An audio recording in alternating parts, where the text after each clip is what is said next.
Hi, my name is Dave and I am a bird nerd. Welcome to my community, bird sculptors and painters. Let's talk about sexy lines.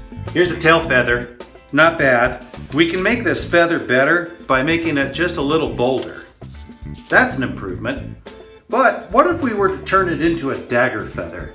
Now that is something I like to see. Skinny on the top, getting thicker down towards the bottom. And finally, the double dagger.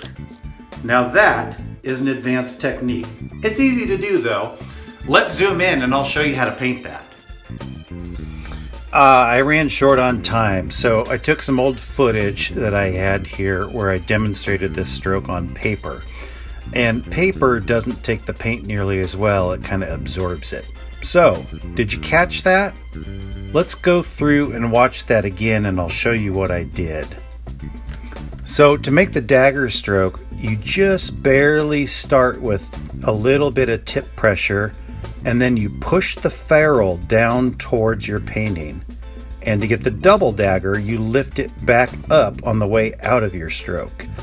That's how you get that one stroke dagger effect. If you enjoyed this tip, hit the subscribe button. Then you'll know when I upload more of the good stuff. You should probably also consider joining my community, bird sculptors and painters. There's a link in the description below this video, and that will get you all the best tips and tricks delivered straight to your inbox, as well as updates on all the courses that I offer. I look forward to supporting you in your journey to total bird nerd. Thank you.